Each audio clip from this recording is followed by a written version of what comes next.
Om Swastiastu. Assalamualaikum warahmatullahi wabarakatuh. Salam sejahtera bagi kita semua. Salam Namo Buddhaya. Salam harmoni. Perkenalkan, nama saya Nima Deva Wulandari dengan NIM 2111031075 dari kelas 5F dengan nomor absen 3. Hari ini saya akan membuat video testimoni mengikuti perkuliahan hipnokonseling dan NLP selama 1 semester. Video ini dibuat untuk memenuhi tugas UAS dari mata kuliah hipnokonseling dan NLP. Selamat menyaksikan.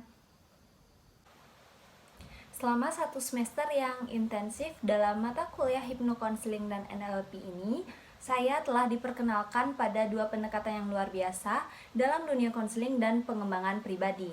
Nah, selama 1 semester ini, mata kuliah hipnokonseling dan NLP ini tidak hanya menjadikan sebuah kewajiban akademis, namun sebaliknya mata kuliah ini menjadi perjalanan yang mendalam menuju pemahaman yang lebih baik tentang kompleksitas pikiran, bahasa, dan perilaku manusia. Nah, dengan kata lain, hipnokonseling ini menawarkan alat unik untuk mengatasi masalah psikologis dari stres dan kecemasan hingga trauma yang mendalam. Sementara itu, NLP memberikan perangkat untuk memahami bagaimana bahasa dan pikiran kita yang saling terkait membentuk dasar perilaku kita sehari-hari. Nah, pada mata kuliah hipnokonseling dan NLP ini membawa saya pada serangkaian eksplorasi yang mendalam mengenai teknik hipnokonseling, mulai dari teknik induksi sampai konsep deepening untuk mencapai tingkat relaksasi yang optimal. Nah, pada tahap ini saya tidak hanya mendengar teori saja, tetapi saya juga berkesempatan untuk mempraktekkan mengenai tahap induksi dan tahap deepening ini secara langsung. Nah, dalam situasi simulasi dan praktikum ini. Nah, pengalaman ini membawa saya ke dalam dimensi baru di mana saya menyadari betapa pentingnya sugestibilitas dan imajinasi dalam memandu proses hipnokonseling.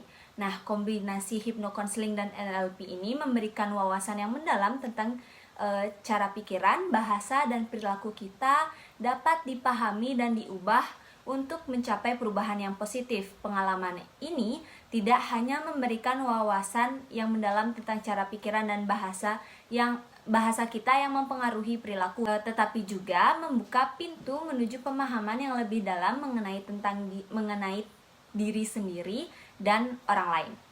Adapun materi yang menarik pada perkuliahan atau mata kuliah hipnokonseling dan NLP ini yaitu yang pertama ada dasar-dasar hipnokonseling.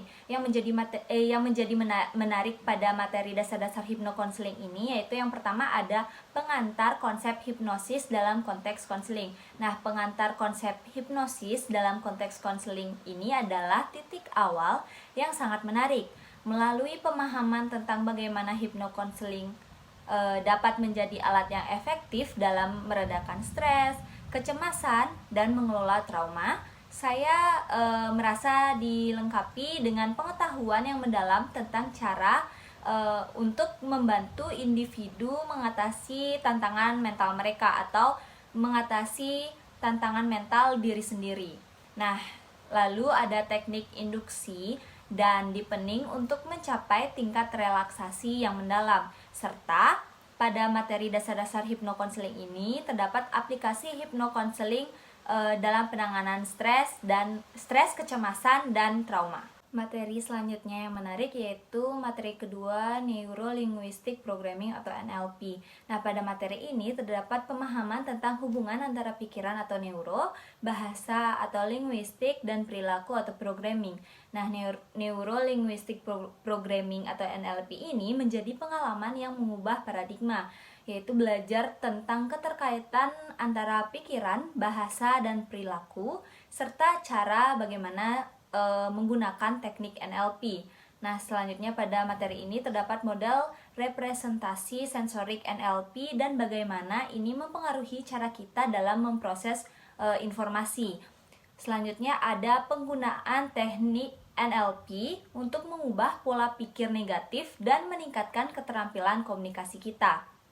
Nah, selanjutnya ada materi yang ketiga, yaitu teknik induksi dan deepening. Pada materi ini yang menjadi menarik karena kita dapat mempraktekkan langsung dalam pengaplikasian teknik induksi hipnosis dan deepening ini untuk mencapai relaksasi atau trance yang optimal. Serta kita dapat memahami peran sugestibilitas dan imajinasi dalam proses hipnokonseling ini. Nah, materi selanjutnya yaitu integrasi hipnokonseling dan NLP. Nah, pada materi ini terdapat bagaimana sih cara menggabungkan hipnokonseling dan NLP untuk mencapai perubahan yang lebih cepat dan lebih efektif. Serta pada materi ini terdapat studi kasus yang mengilustrasikan kesuksesan integrasi kedua pendekatan ini dalam kasus nyata. Yang paling menarik pada perkuliahan hipnokonseling dan NLP ini yaitu kita dapat melakukan praktek atau pengalaman langsung dalam mempraktekkan teknik hipnokonseling dan NLP.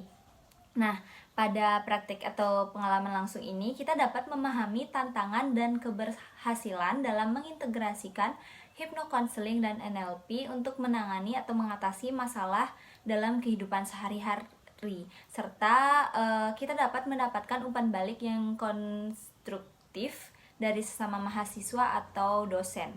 Nah, harapan setelah mempelajari mata kuliah hipnokonseling dan NLP.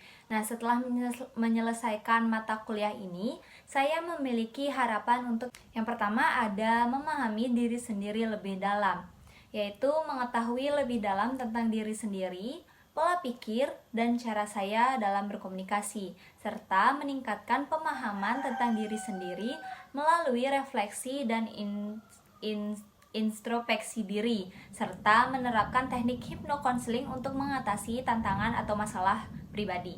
Nah, harapan pertama setelah menyelesaikan mata kuliah ini adalah mendapatkan pemahaman yang lebih mendalam tentang diri sendiri. Saya berharap dapat melakukan refleksi secara teratur, yaitu menggunakan teknik hipnokonseling untuk menjelajahi lapisan-lapisan pikiran yang lebih dalam dan mengidentifikasi pola pikir yang mungkin mempengaruhi respon dan tindakan saya. Nah, harapan yang kedua yaitu keterampilan konseling yang meningkat. Nah, pada harapan ini yaitu mengembangkan keterampilan konseling yang lebih baik untuk membantu orang lain dalam mengatasi masalah mereka atau masalah saya sendiri. Nah, mengembangkan keterampilan konseling yang kuat menjadi tujuan utama. Nah, saya berharap dapat mengaplikasikan metode-metode hipnokonseling dan NLP dengan kecerdasan emosional yang tinggi, memahami kebutuhan orang lain, dan memberikan dukungan yang efektif dalam proses pertumbuhan pribadi mereka. Nah, yang ketiga yaitu penggunaan NLP dalam kehidupan sehari-hari. Pada harapan ini saya berharap dapat menerapkan prinsip-prinsip NLP dalam situasi sehari-hari untuk meningkatkan cara saya berkomunikasi dan hubungan interpersonal saya. Nah, harapan ketiga ini saya berharap mampu mengintegrasikan prinsip-prinsip NLP dalam kehidupan sehari-hari saya. Saya berharap dapat mengenali dan mengelola pola komunikasi yang tidak produktif, meningkatkan kemampuan persuasif, dan memperkaya hubungan interpersonal melalui pemahaman yang lebih baik tentang bahasa dan persepsi. Nah, adapun harapan yang keempat yaitu mengatasi tantangan pribadi. Dengan menggunakan teknik hipnokonseling untuk mengatasi tantangan pribadi seperti stres dan kecemasan, saya berharap dapat mengatasi tantangan dengan lebih percaya diri dan mengelola stres dengan lebih efektif. Dengan penguasaan teknik hipnokonseling, saya ingin memiliki kemampuan untuk merespon dan mengatasi tekanan hidup dengan ketenangan dan kepercayaan diri yang lebih besar. Nah, harapan yang kelima yaitu berkontribusi pada kesejahteraan mental. Saya berharap dapat menjadi praktisi hipnokonseling dan NLP yang mampu membantu orang lain dalam mencapai perubahan positif dalam hidup mereka. Lalu menjadi agen perubahan yang aktif dengan memberikan dukungan mental kepada orang-orang di sekitar saya. Nah, tujuan akhir saya adalah menjadi agen perubahan yang aktif dalam mendukung kesejahteraan mental, baik bagi diri saya sendiri maupun bagi orang lain. Dengan mengikuti perkuliahan hipnokonseling dan NLP ini, membuat saya peduli akan kesehatan mental. Nah, saya juga berharap dapat menggunakan pengetahuan dan keterampilan yang diperoleh dari mata kuliah hipnokonseling dan NLP ini untuk memberikan kontribusi yang positif dalam membantu orang mengatasi tantangan mental dan mencapai pertumbuhan pribadi yang lebih baik dan lebih positif. Nah, adapun kesimpulan dalam mengikuti mata kuliah hipnokonseling dan NLP selama 1 semester ini yaitu mata kuliah hipnokonseling dan NLP tidak hanya menjadikan pencapaian akademis bagi saya, tetapi juga perjalanan pribadi yang menginspirasi, karena mata kuliah hipnokonseling dan NLP ini telah membuka mata saya terhadap potensi yang lebih besar dalam mengelola pikiran dan perilaku. Saya merasa lebih siap untuk menghadapi tantangan hidup dan membantu orang lain melalui pengetahuan yang saya peroleh selama mengikuti perkuliahan ini. Nah, terima kasih kepada dosen dan teman-teman yang telah membuat pengalaman ini sangat berharga. Saya yakin pengetahuan ini akan membimbing saya dalam perjalanan pengembangan diri yang lebih baik. Baik, sekian video testimoni mengikuti perkuliahan hipnokonseling dan NLP dari saya. Terima kasih telah menyaksikan video ini. Mohon maaf apabila terdapat kesalahan kata. Saya tutup dengan Param Santi. Om Santi Santi Santi Om.